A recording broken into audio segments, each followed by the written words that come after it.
Just to cover a little bit about who Able and How are, if you aren't familiar with us.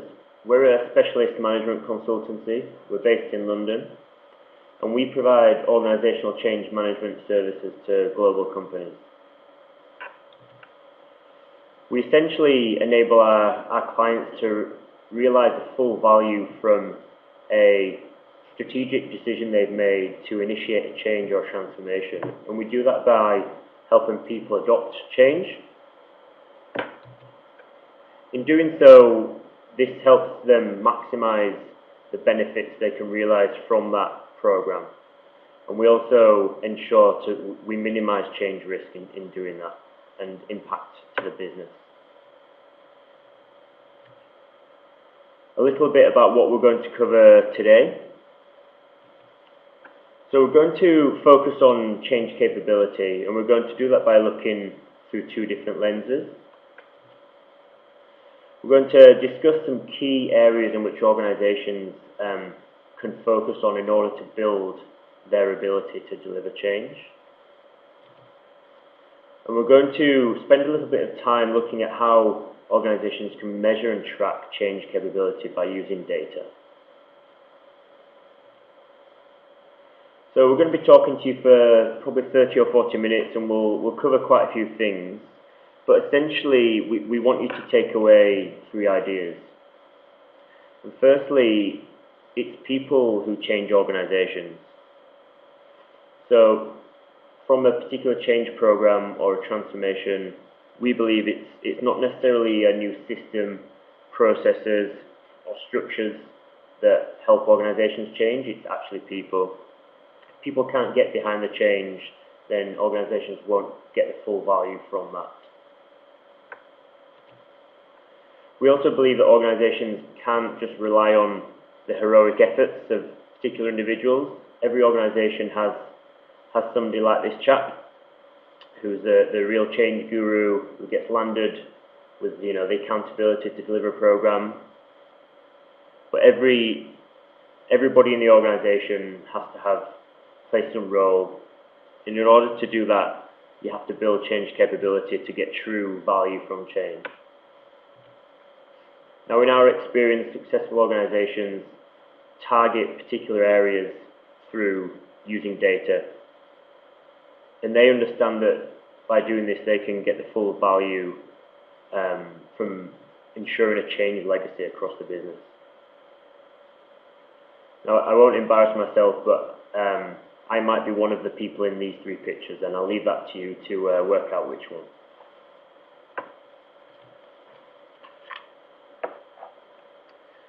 So what's today all about? Well, essentially, we believe that in order to ensure sustainable and lasting change, an organisation must build their own capability. Now, if everybody kind of took notice of this, we might do ourselves out of a job.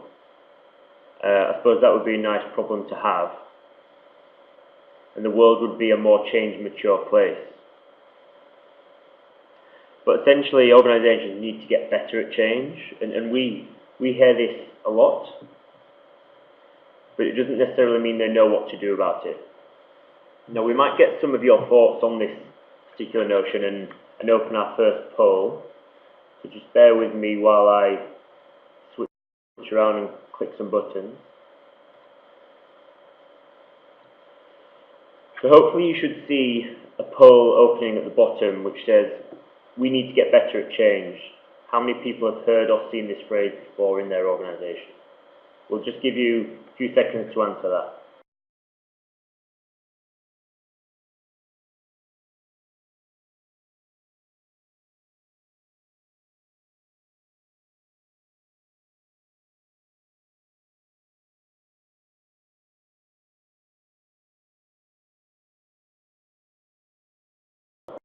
Okay, so we've got some responses coming through, and I think overwhelmingly everybody on the webinar feels that they have heard or have seen this in their organisation. Just around 60% of people have answered yes many times. And I don't know what you think about that, Paul, in the context of what we're talking about today. So hello everybody. I guess two things spring to mind. I think the first one is that it would seem from the results that obviously organisations on the whole do talk about wanting to get better at change, which is good. That signals something. On the other hand, what we're going to talk to you about is what, with such a broad ambition as we get better at change, it's hard to know what to do with that. So where do you start? A bit like an organisation saying we need to sell more. So how do you break that down? And I guess that's what we are going to touch on in the next 20 minutes or so.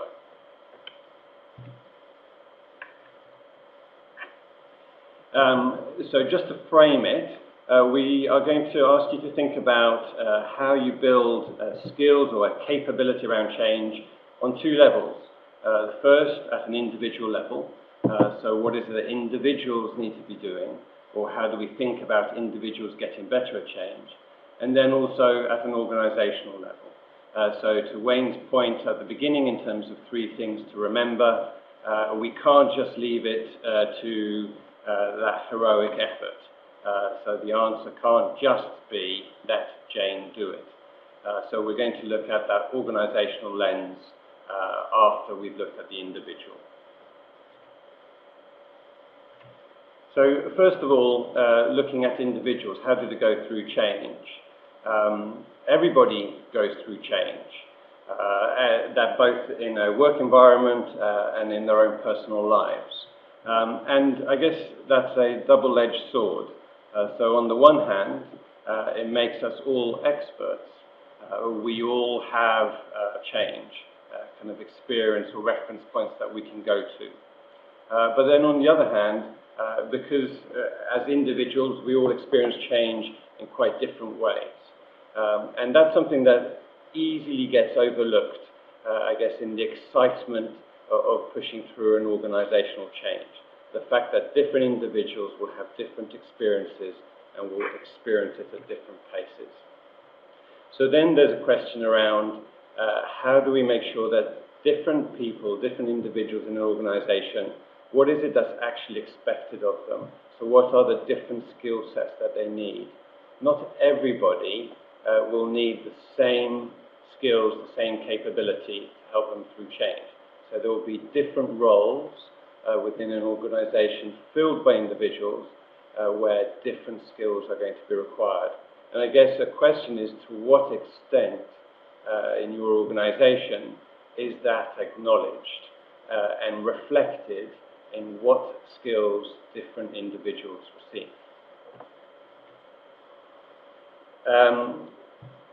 This third point seems maybe too glib, but there is this recognition that for an organisation to push through whatever change it is going through, be that shared services, new ERP system, kind of integrating a recent acquisition, that successful change into a new business as usual will have to be delivered one person at a time. So everybody impacted is going to have to play a role. But the flip side of that is that it's not always going to be clear who is responsible for that change. So one of the things that we often come across at Able and How is looking at everybody's got to go through change, everybody's got different experiences, how do we reflect that? But who is responsible for the change? Can we identify individuals or groups of individuals who are responsible for the change and what is it that they need? So even amongst the individuals there is a difference in terms of what is expected of them in times of change.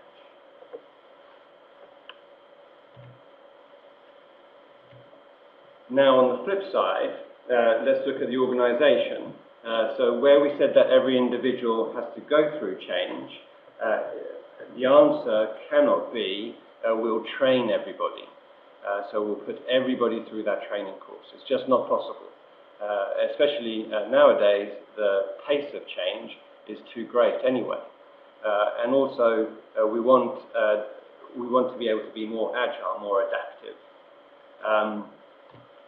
One of the other challenges that we often find is that where there is, for instance, an established organizational change or change management capability program or training, a lot of the individuals who get exposed to change a lot are also the individuals who tend to move on.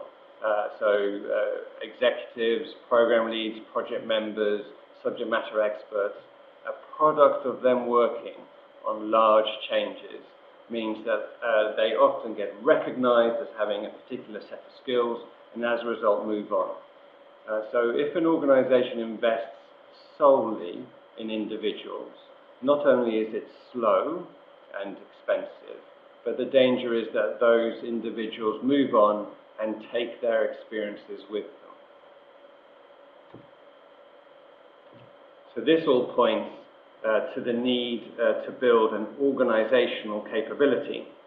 And we're going to spend a little bit of time now looking at, well, what does that mean? How do you define an organizational capability? And then importantly, how do you go about kind of measuring that so that you know what exactly to do with that? And that is even more important, we find, in agile environments. We increasingly are working with clients who are operating kind of changes with agile methodologies as well as waterfall, and where change maturity becomes that much more important.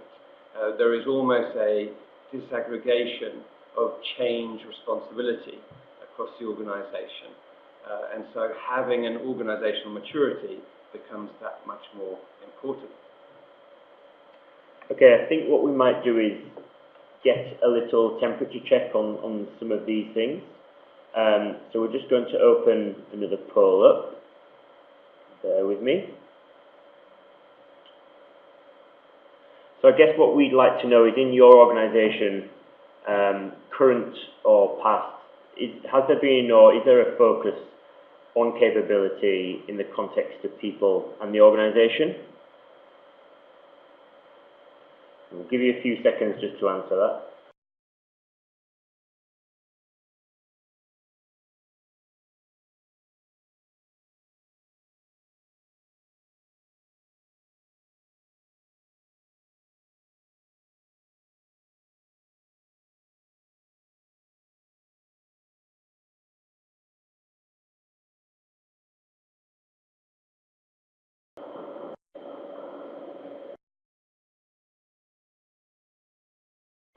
Okay, so we've got some responses coming through, and I think a bit of a mixed bag. Nearly 50% have answered in some ways, and it keeps changing. And probably around 40% have answered yes in some way, shape or form. So I guess, don't know, Paul, what that tells me is organisations, see the need for building a capability, but maybe don't necessarily know how to define it or go about doing so. Yeah, I would say that probably reflects some of the experiences that we've had, or that I've come across as well. So it is one thing to say we want to get better at change. It is another to know how you go about doing that.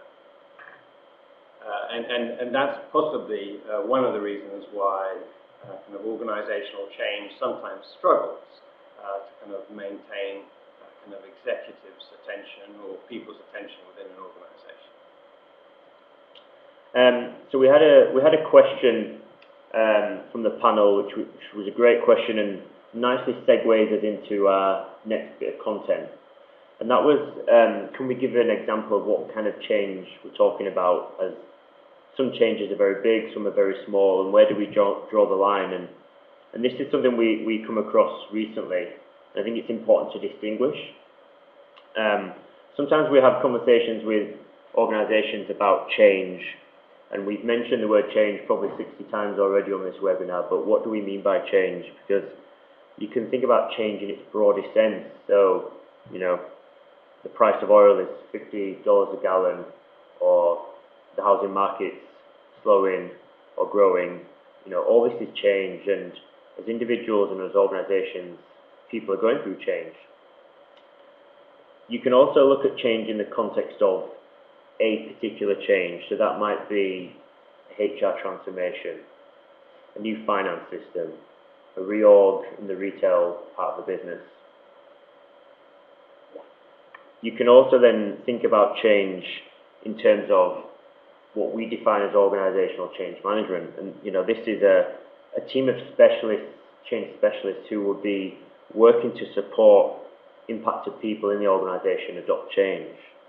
And I guess these are three very different things, but it's important to distinguish when we talk about change which one we mean, because I think only when you get to the end one, when you're talking about organisational change management, can an organisation truly look to build change capability. I think without something specific to go off, you're just talking about the market and conditions in the environment. And so we sometimes use this very, very simple concept as almost as a hurdle question within a client organisation to work out, to try to drive the focus to something that is much more identifiable and therefore can be targeted. So if an organisation or a leadership of an organisation keeps on talking about change in its broadest terms, it is rather abstract, difficult to know what exactly to do. If you can focus the conversation further or more narrowly into, well, what are the actual changes that need to take place, that goes some way towards helping to start to identify what might need to happen. But even in that middle bucket of the change or the changes, if people still talk about an ERP implementation, some streamlined processes, and maybe an efficiency program, again, it is hard to know how to build organizational capability around those. So then, for each of those three examples, the ability to then try to drive the focus further down in terms of saying, so to what extent will people have to perform or behave differently in each of those changes? So what is the organizational change management need? And once you can have a conversation around that, it is much easier for everybody to almost appreciate what is going to be required of individuals and therefore what is expected of them in terms of skills.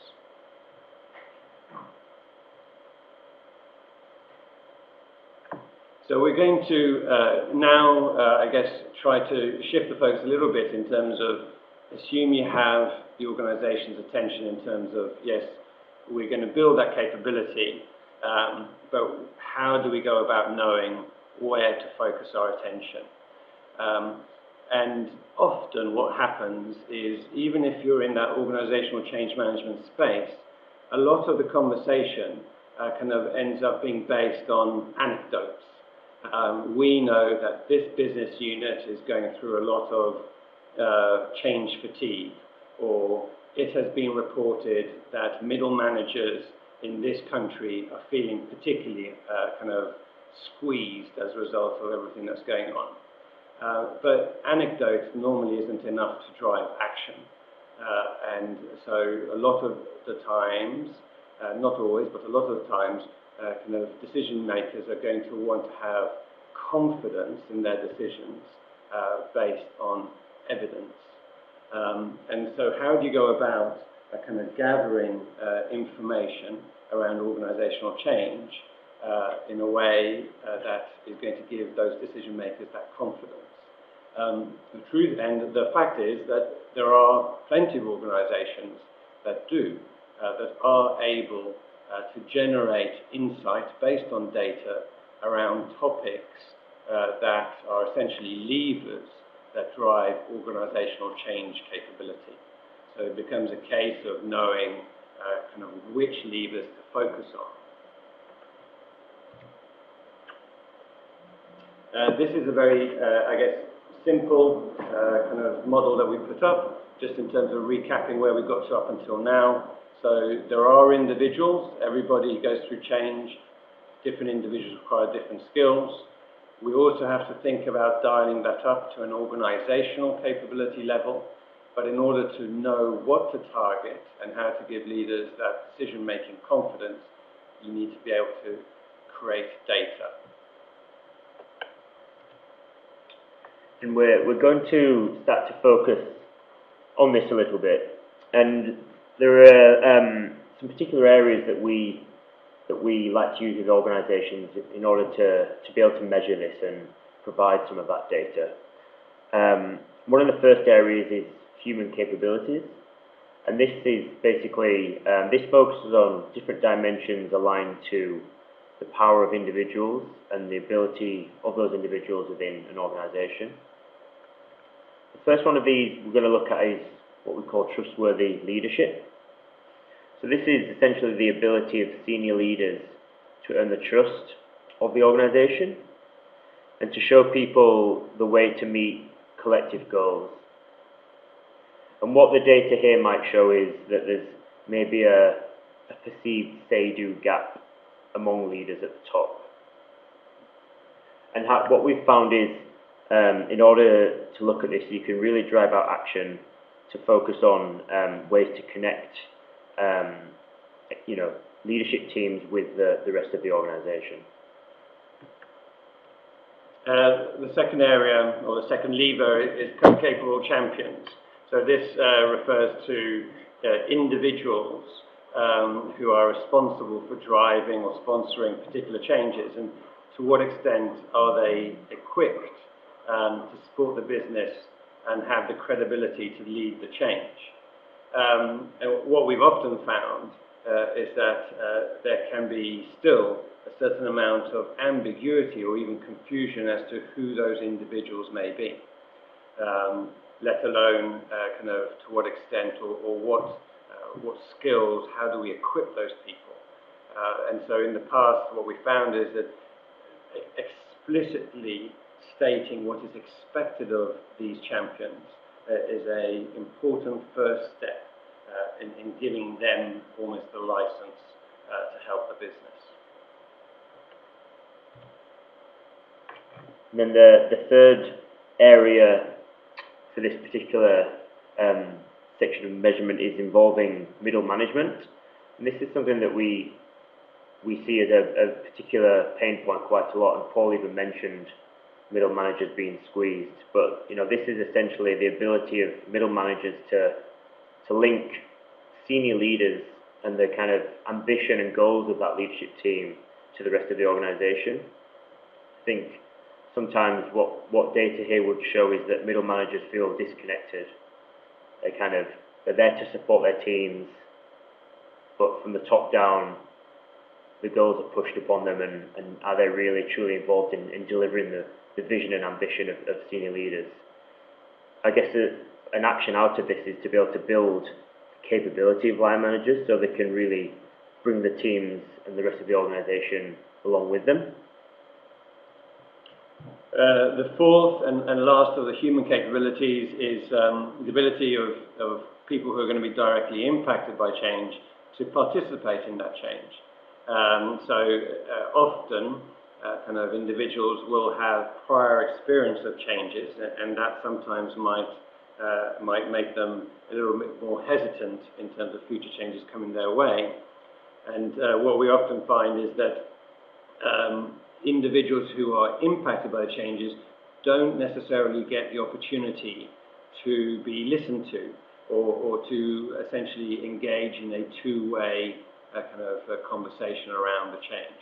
So it is something that happens to them.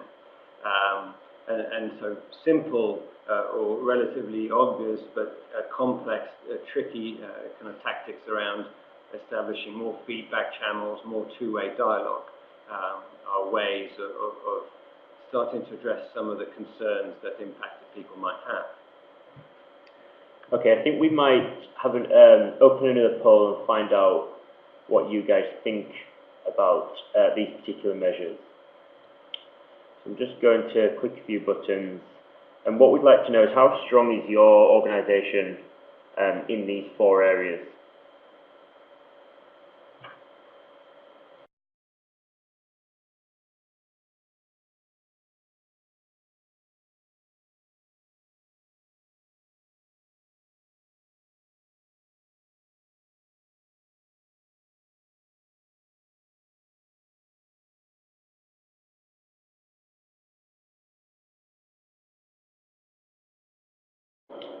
Okay, so we've got some answers coming in, and not necessarily great responses. I think the majority of the group feel their organisation does okay in these areas.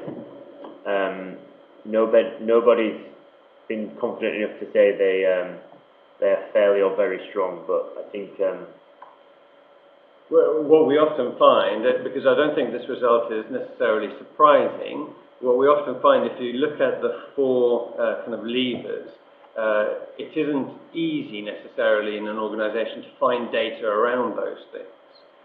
So these are levers that on paper make a lot of sense if you're thinking of building an organisational capability, but in reality they are topics that often are only discussed in a very loose way, and there isn't much data to support that.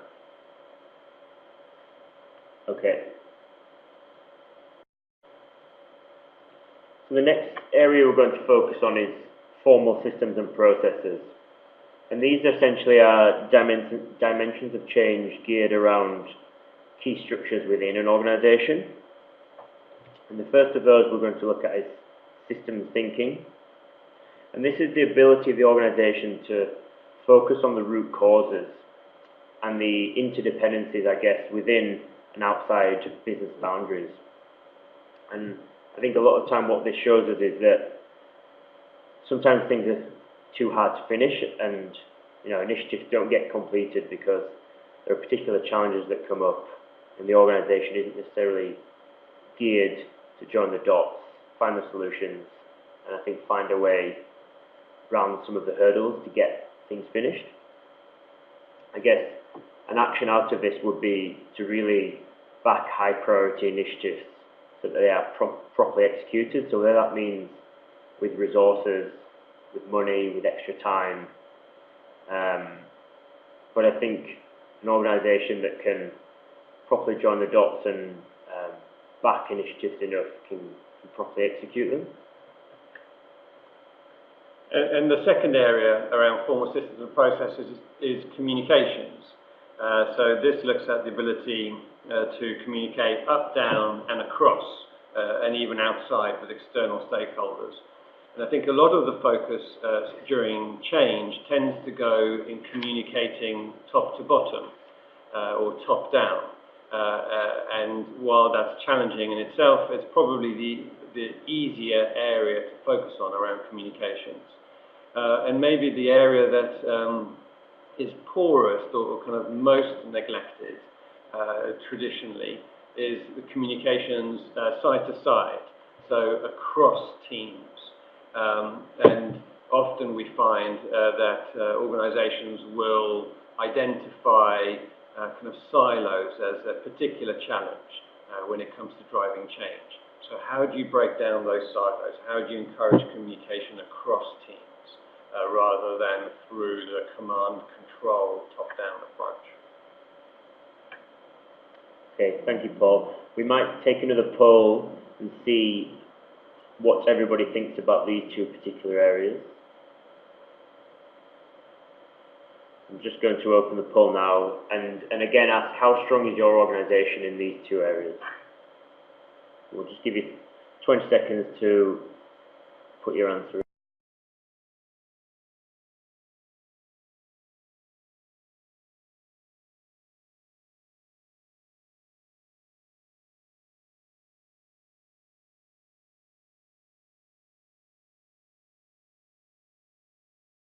Okay, we've got some responses coming in. And so again, a slightly kind of spread set of results.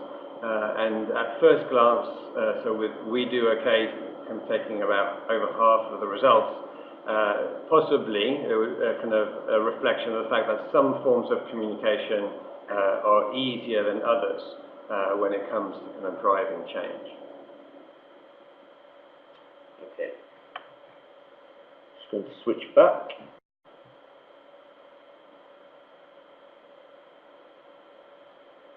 So the final area we're going to focus on is informal organisational culture. And this is essentially around the ideals, customs and behaviours that individuals drive within an organisation. The first of these we're going to look at is innovative culture.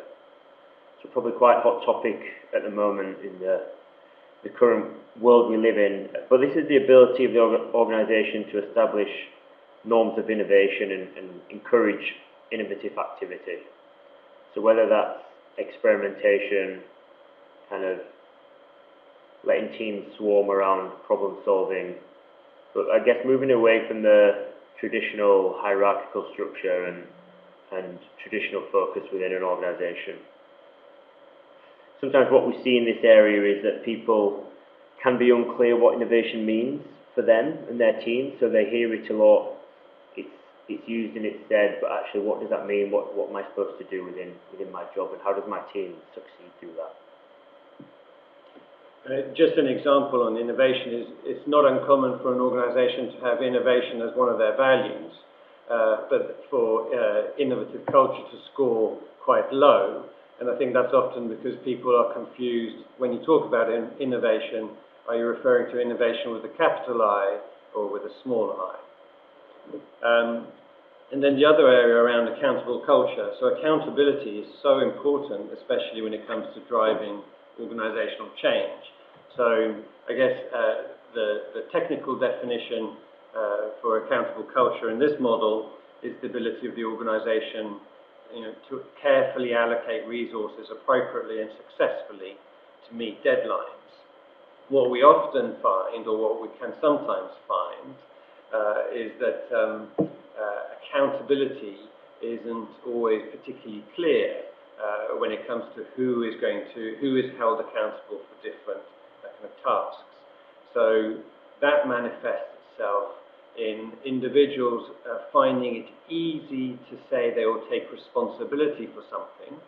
So I'll put my hand up for something because I know I won't be held accountable, whether it gets delivered or not.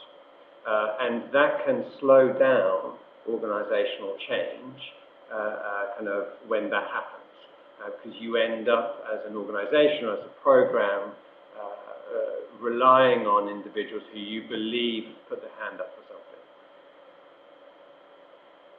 Okay. What we might do is, again, just take a poll on what the mood is in respect to these two areas. Just going to click some buttons. So again, we'd like to know how strong is your organisation around innovative culture and accountable culture.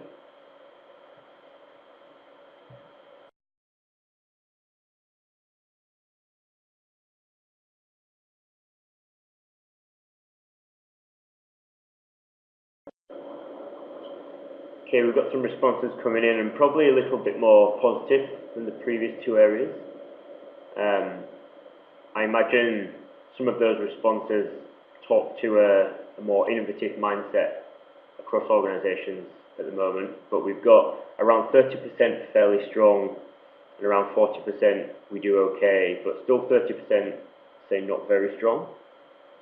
And just a sidebar on accountability. So we've been looking more broadly at kind of accountability for change, in terms of to what extent is it clear who within an organisation is going to be held accountable for the delivery of a particular organisational change. And to some extent we've been surprised by the results insofar as in many organisations it isn't clear. It isn't clear who is accountable for the change. And if that's the case, it's maybe not surprising that delivering the change is challenging. Okay, thank you, Paul. We're going to now take a look at one way that we've been able to work with organisations on change capability. We're just going to show you a video, so whilst that loads I might let Paul explain a little bit about what this is.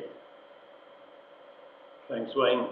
So the 8 dimensions that you have seen are essentially kind of areas of a diagnostic tool that Abel and Howe has developed over a number of years. And each of those 8 dimensions that you saw, there are a number of statements that essentially respondents kind of score favourably against on a Likert scale, so from strongly disagree to strongly agree. And the ability to then be able to reflect employees' data back to leadership teams in a short space of time and say, we have heard from your own people, this is what your own people are saying, from just a couple of weeks ago, so this isn't old data, we can't point to things that have happened since. And it allows us to be able to drill down, to be able to understand not only how do respondents score against each of these 8 dimensions, but importantly to be able to drill down into the data and identify are there particular areas of an organisation that feel more strongly than others, and that then allows you to be able to target your action, your activity in the right areas. So what we often find is that there is a big difference between being able to say, we know that middle managers are feeling the pinch, to being able to say, we can show data that suggests that middle managers in field sales in our Scandinavian cluster are particularly under pressure and don't see the change as impacting them in a great way. Markets and economies all around the world are always changing, and the way we work needs to change with them. Companies are growing, shrinking, and changing direction more and more. Organizations need to be good at change, but most are not. Only 30% of change programs deliver what they set out to do. 70% don't. Organizations that can deliver change have a competitive advantage. You can get better at change. The Able and How Change Index shows you how. It offers management insight and information on your company's ability to implement change programs. The Able and How Change Index gathers information directly from your people. It helps you to successfully implement change programs. The Able and How Change Index points to practical actions. Its recommendations show the way to more successful change. The world is changing. Organizations can get better at change. They've shown that time and time again. Get in touch to see how Able and How's Change Index can help you.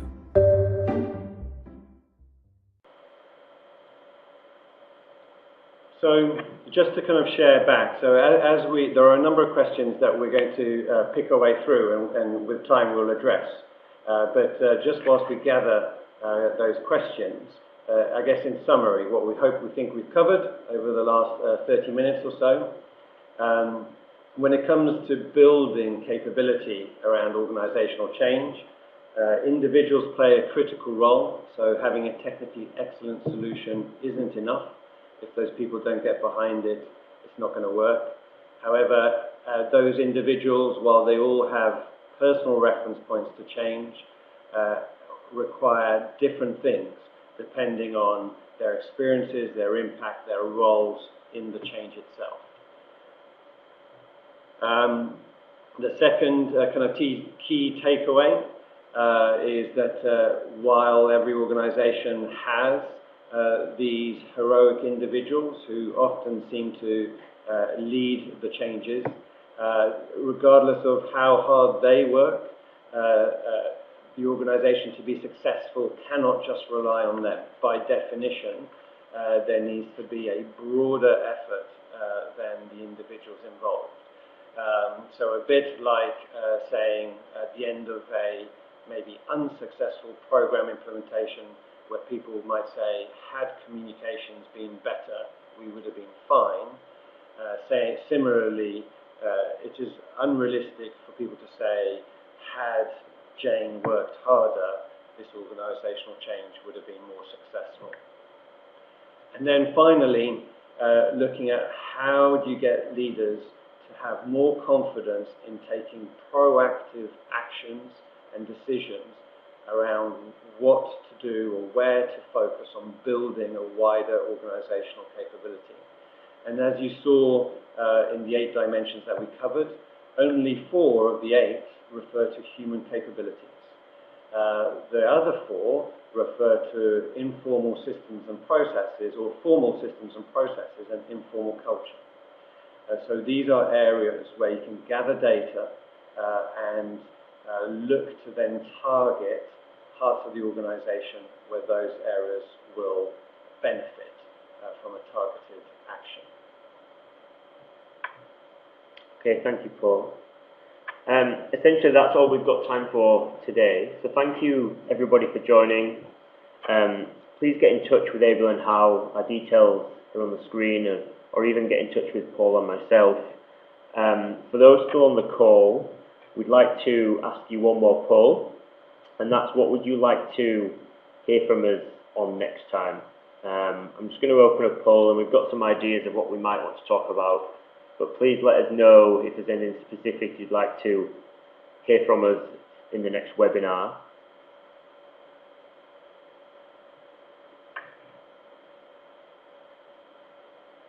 We've got some people responding, which is great, so thank you very much for that.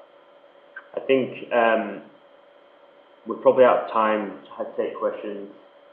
We've probably had you guys on the webinar for long enough, so this will be put up on YouTube in due course, so please share it across your organisation and share it with people.